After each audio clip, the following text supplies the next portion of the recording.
Bonjour, je suis Lucien Camara et je suis l'auteur de ce livre. Devenez charismatique, apprenez à parler en public. J'ai eu des retours sur ma première vidéo et grosso modo, on peut résumer ces observations en 2 points. Le premier point, c'est la question du stress que j'ai manifesté dès le début de ma vidéo. Et le second point, c'est l'erreur qui s'est glissée dans mon discours. Je redis dire vers pour un poème et j'ai dit phrase.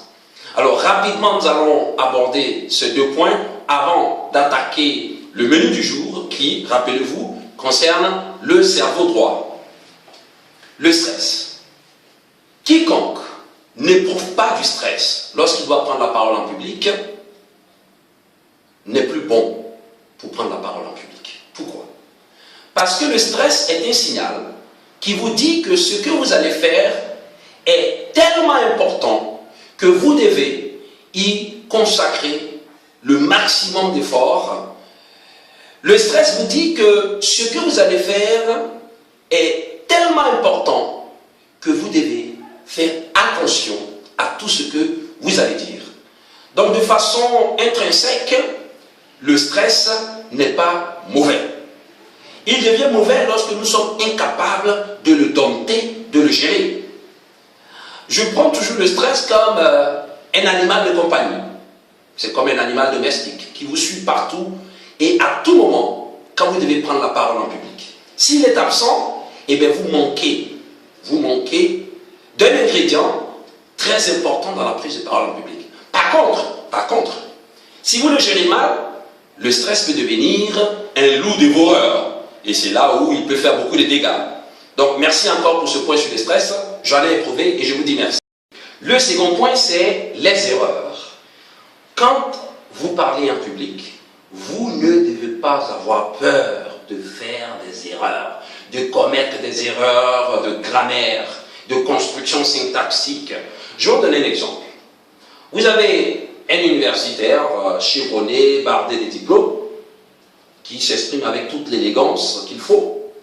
Et de l'autre côté, vous avez un vendeur de rue qui lui aussi s'exprime du mieux qu'il peut en commettant des erreurs.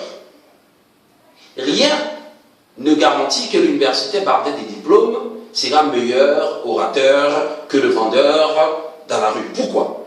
Parce que, et Emerson le dit si bien à propos, ce que vous êtes parle si fort que je n'entends pas ce que vous dites. Autrement dit, ce ne sont pas les erreurs qui sont les plus importantes, mais c'est ce que vous dites, c'est le fond de votre message. Et le fond de votre message, il vient de l'intérieur. L'être humain est une trilogie. L'être humain est esprit, l'être humain est âme, l'être humain est corps. L'esprit et l'âme sont invisibles. Le corps, lui, il est visible, oui, on le voit. Ce qui veut dire quoi? Ce qui veut dire que les mots que vous prononcez, qui sont audibles, donc quelque part visibles, sont en proportion d'une moindre importance que l'intérieur de votre personnalité lorsque vous prenez la parole en public. Voilà pourquoi il est important de se préparer.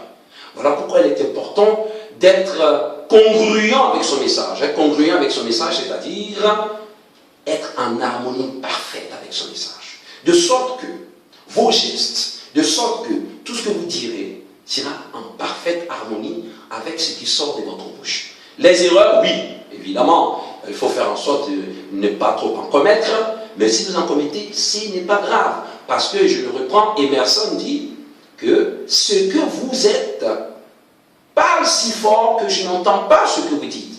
Vous pouvez dire des choses avec des erreurs, mais si votre être profond dégage des valeurs intéressantes, eh bien, ce sont ces valeurs qui resteront dans l'esprit de votre auditoire. Merci, c'était le second point sur les erreurs.